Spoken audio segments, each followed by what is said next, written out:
ओम शांति। 19 मई 2026 के ईश्वरीय महावाक्य। पहले सुनते हैं मुरली के मुख्य पॉइंट्स। बाबा ने कहा, इस समय तुम्हारी बुद्धि में सारी नॉलेज आ गई है, तो उठते बैठते चलते फिरते बुद्धि में स्वदर्शन चक्र फिरता रहे। तुम्हारी याद बिल्कुल एक्यूरेट होनी चाहिए। उसके लिए पहले बाप को अच्छी रीति जानना बहुत जरूरी है। अगर कोई अखंड ज्योति रूप से याद करते हैं तो वह भी रोंग है।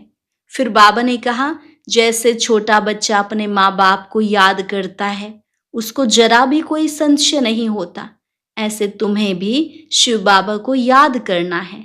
योग अक्षर निकाल दो, लेकिन कोई कोई बच्चे ही अच्छी रीति याद करते हैं। तुम्हें सिर्फ बाप और वर्षे को याद करना है, यह तो गांठ बांध लो। लास्ट में बाबा ने कहा, खाने पीने का जास्ती लालच नहीं होना चाहिए। दाल रोटी जैसी और कोई चीज होती नहीं। एक प्रकार का भोजन खाएंगे तो और ही स्वस्थ रहेंगे। और अब सुनते हैं महावाक्यों को विस्तार से। मुरली का सार। मीठे बच्चे, आत्म अभिमानी भव। चलते फिरते उठते बैठते यही अभ्यास करते रहो तो तुम्हारी बहुत उन्नति होती रहेगी। प्रश्न, बाप की एक्यूरेट याद किन बच्चों की बुद्धि में रहेगी? उत्तर, जिन बच्चों ने बाप को एक्यूरेट जाना है। कई बच्चे कहते हैं कि बिंदु को भला कैसे याद करें? भक्ति में तो अखंड ज्योति समझ याद करते आए, अभी बिंदी कहकर मूंझ जाते हैं। इसलिए पहले पहले यह निश्चय हो कि बाप अखंड ज्योति नहीं, वह तो अति सूक्ष्म बिंदु है, तब याद एक्यूरेट रह सकती है। ओम शांति। सभी बच्चे याद में बैठे हैं। मन मना भव। यह संस्कृत अक्षर वास्तव में है नहीं। बाप ने जब सहज राजयोग सिखाया है, तब यह संस्कृत अक्षर बोले नहीं हैं। यह तो संस्कृत जानते ही नहीं है। बाप तो हिंदी में ही समझाते हैं। भले यह रथ हिंदी सिंधी इंग्लिश जानने वाला है, परंतु बाप समझाते हिंदी में है। जो जिस धर्म का है उनकी अपनी भाषा है। यहाँ हिंदी भाषा ही चलती है। यह भाषा समझना सहज है और यह स्कूल भी वंडरफुल है। इसमें कोई भी कागज पेंसिल पन्ने आदि की दरकार नहीं रहती। यहाँ तो सिर्फ एक अक्षर को याद करना है, अर्थात बाप को याद करो। गॉड को अथवा ईश्वर को अथवा परम पिता परमात्मा को कोई याद ना करे, यह मुश्किल है। याद सभी करते हैं, परंतु उनकी पहचान नहीं है। बाप ही आकर अपनी पहचान देते हैं। शास्त्रों में जो कल्प की आयु इतनी लंबी लिख दी है, वह बाप आकर समझाते हैं। बहुत बड़ी बात भी नहीं है। अहिल्याएं बूढ़ी बूढ़ी माताएं क्या समझेंगी? यह तो बहुत ही सहज है, कोई छोटे बच्चे भी समझ सकते हैं। बाबा अक्षर कोई नया नहीं है। शिव के मंदिर में जाते हैं तो बुद्धि में आता है कि यह शिव बाबा है, वह निराकार है। सभी मनुष्य मात्र बाबा कहते हैं। हम सर्व आत्माओं का बाप एक है। सब जीव की आत्माएं जो शरीर में निवास करती हैं, बाप को याद करती हैं। सब धर्म वाले जो भी हैं, सब परम पिता परमात्मा को याद जरूर करते हैं। वह है परम धाम में रहने वाला बाप। हम भी वहां के रहने वाले हैं, तो अब सिर्फ बाप को याद करना है। चाहते भी हैं हम पावन बने, बुलाते भी हैं, हे पतितों को पावन करने वाले आओ। नई दुनिया पावन थी, अब फिर पुरानी दुनिया हुई है। इनको कोई नया नहीं कहेंगे। भारतवासी जानते हैं, नए भारत में देवी देवता राज्य करते थे। जब नया भारत था तो उसके आगे क्या था? संगम। इससे भी सहज कहना चाहिए, नए के आगे पुराना था। संगम को मनुष्य इतना सहज समझ नहीं सकते। न्यू वर्ल्ड ओल्ड वर्ल्ड, इसके बीच को फिर संगम कहते हैं।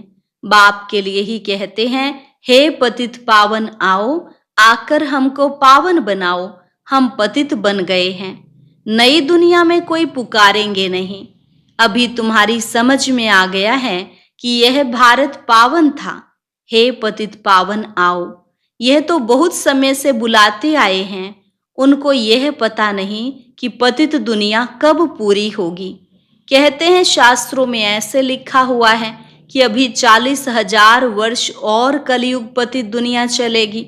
बिल्कुल ही घोर अंधियारे में है। अभी तुम रोशनी में हो। बाप ने तुमको अब रोशनी में लाया है। यह 5,000 वर्ष में सृष्टि का चक्र पूरा होता है। कल की बात है। तुम राज्य करते थे। बरोबर इन लक्ष्मी नारायण का राज्य था, स्वर्ग था।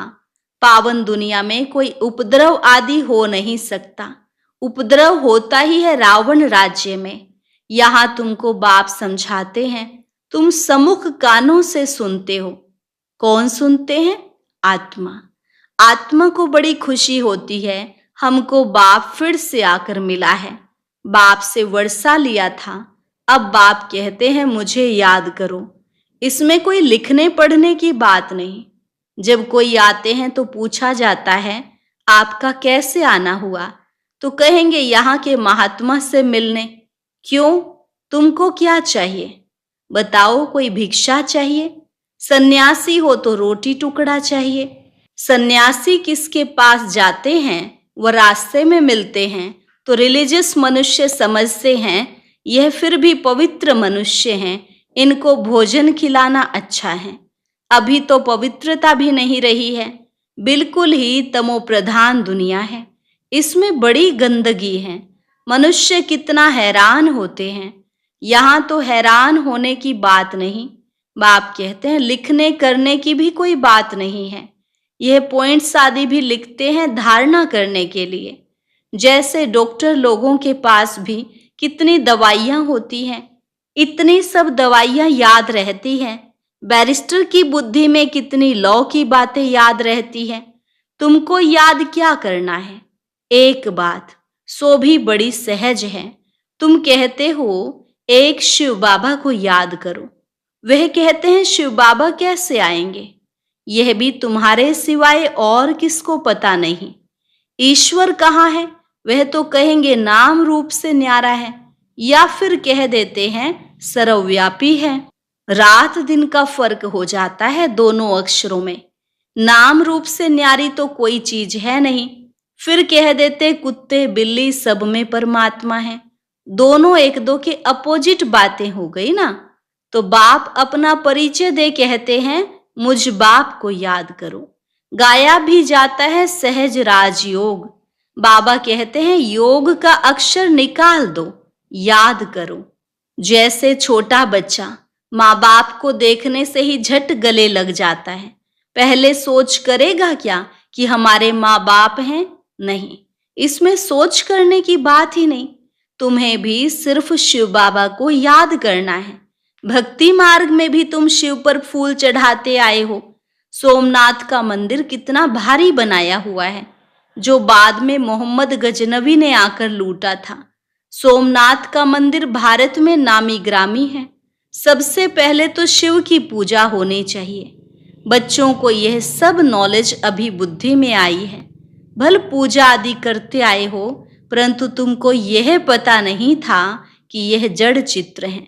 जरूर चैतन्य में आया होगा, तब तो वर्ष वर्ष शिव जयंती भी मनाते हैं। यह भी कहते हैं शिव परमात्मा निराकार है। आत्मा जानती है हम भी निराकार हैं। अभी तुम आत्म अभिमानी बनते हो। बहुत सहज है। वह तो हमारा बाबा है, ज्ञान का सागर, सुख का सागर, पतित पावन है। उनकी बहुत महिमा है। ब्रह्मा विष्णु शंकर की इतनी महिमा नहीं है। एक की ही महिमा गाते हैं।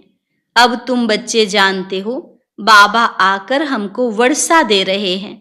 जैसे लौकिक बाप बच्चों का लालन पालन करते हैं, पढ़ाते नहीं हैं। पढ़ाई के लिए स्कूल में जाते हैं, फिर वानप्रस्थ में गुरु किया जाता है। आजकल तो छोटे बड़े सबको गुरु करा देते हैं। यहाँ तो तुम बच्चों को कहा जाता है शिव बाबा को याद करो। सबका हक है, सब मेरे बच्चे हैं। तुम्हारे में भी कोई है जो अच्छी रीति याद करते हैं। कई तो कहते हैं बाबा किसको याद करें, बिंदी को कैसे याद करें, बड़ी चीज को याद किया जाता है। अच्छा, परमात्मा जिसको तुम याद करते हो वह क्या चीज है? तो कह देते अखंड ज्योति स्वरूप है, परंतु ऐसे नहीं है। अखंड ज्योति को याद करना रोंग हो जाता है। याद तो एक्यूरेट चाहिए, पहले एक्यूरेट जानना चाहिए। बाप ही आकर अपना परिचय देते हैं और फिर बच्चों को सारे सृष्टि के आदि मध्य अंत का समाचार भी सुनाते हैं, डिटेल में भी तो नटशेल में भी। अब बाप कहते हैं बच्चे, तुमको पावन बनना है तो उसके लिए एक ही उपाय है, मुझे याद करो। मुझे कहते ही हो पतित पावन, आत्मा को पावन बनाना है। आत्मा ही कहती है हम पतित बन गए हैं, हम पावन थे अब पतित हैं। सब तमो प्रधान है, हर एक चीज पहले सतो प्रधान फिर तमो प्रधान होती है। आत्मा खुद कहती है मैं पतित बनी हूं, मुझे पावन बनाओ। शांति धाम में पतित होते नहीं, यहां पतित हैं तो दुखी हैं। जब पावन थे तो सुखी थे। तो आत्मा ही कहती है हमको पावन बनाओ तो हम दुख से छूट जाएं। तुम समझते हो आत्मा ही सब कुछ करती है, आत्मा ही जज बैरिस्टर आदि बनती है। आत्मा ही कहती है मैं राजा हूं, मैं फलाना हूं।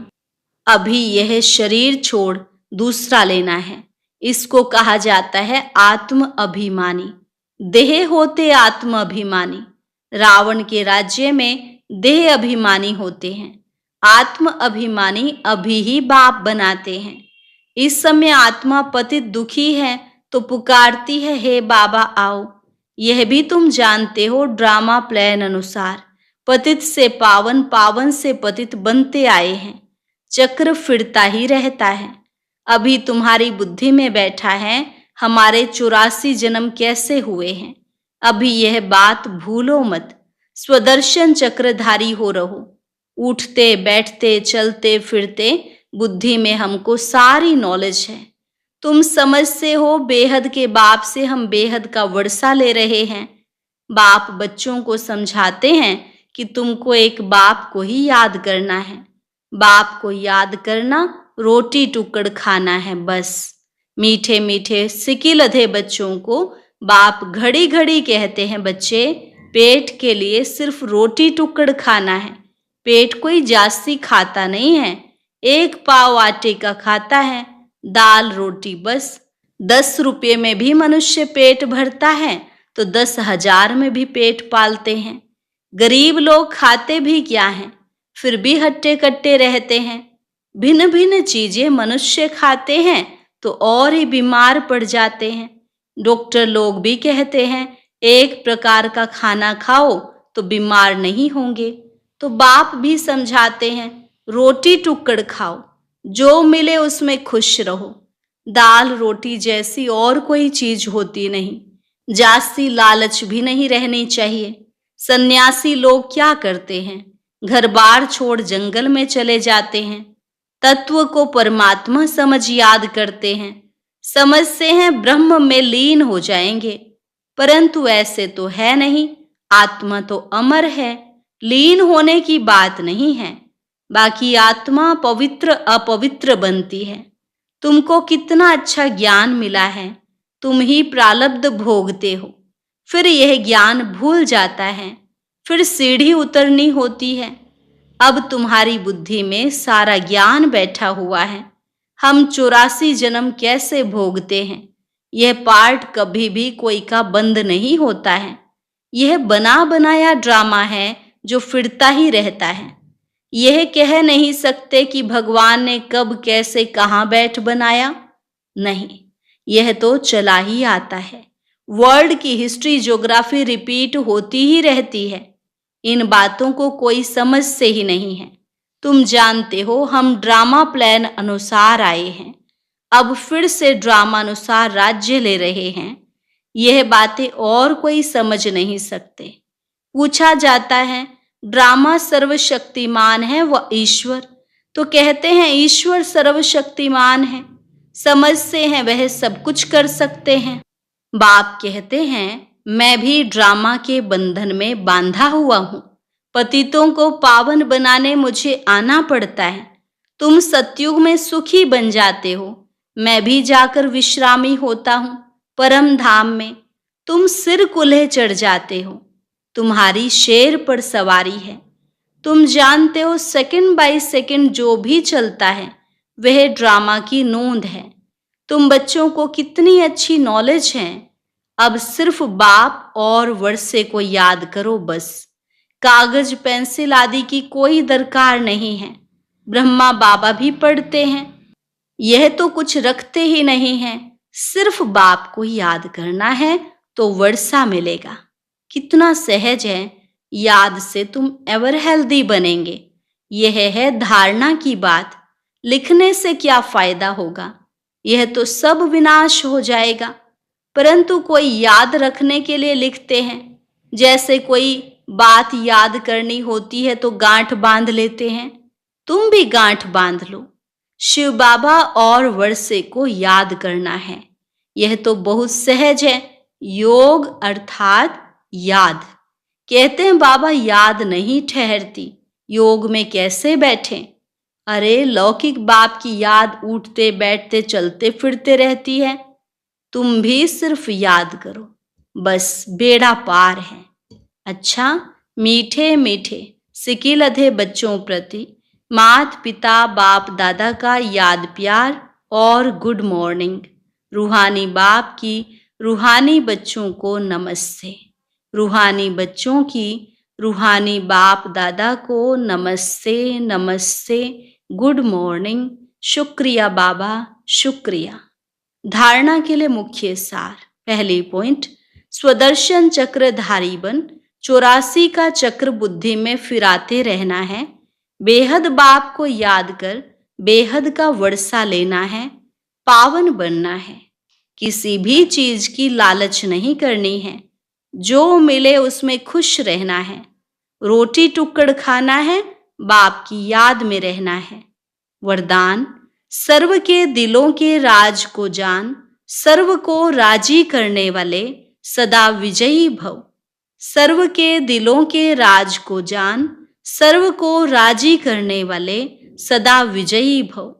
विजयी बनने के लिए हरेक के दिल के राज को जानना है। किसी के मुख द्वारा निकलने वाले आवाज से उसके दिल के राज को जान लो तो विजयी बन सकते हो। लेकिन दिल के राज को जानने के लिए अंतर्मुखता चाहिए। जितना अंतर्मुखी रहेंगे उतना हरेक के दिल के राज को जानकर उसे राजी कर सकेंगे। राजी करने वाले ही विजयी बनते हैं। स्लोगन, वैराग्य ऐसी योग्य धरनी है जिसमें जो भी फल डालेंगे वह फलीभूत अवश्य होगा। वैराग्य ऐसी योग्य धरनी है जिसमें जो भी फल डालेंगे वह फलीभूत अवश्य होगा। अव्यक्त इशारे, सदा अचल अडोल एक रस स्थिति का अनुभव करो। सदा उमंग उल्लास में एक रस रहने के लिए जो भी संबंध में आते हैं, चाहे स्टूडेंट चाहे साथी, सभी को संतुष्ट करने की उत्कंठा हो। जिसको भी देखो उससे हर समय गुण उठाते रहो। सर्व के गुणों का बल मिलने से सदा काल के लिए उत्साह एक रस रहेगा। गुण ग्राही बनो, अवगुणों को देखते हुए भी नहीं देखो। आज की अव्यक्त मुरली सुनने के लिए ऊपर दिए गए बॉक्स पर क्लिक करें। अगर बॉक्स दिखाई नहीं दे रहा है तो ऊपर जो कॉर्नर में शो लिखा हुआ है उस पर क्लिक करें।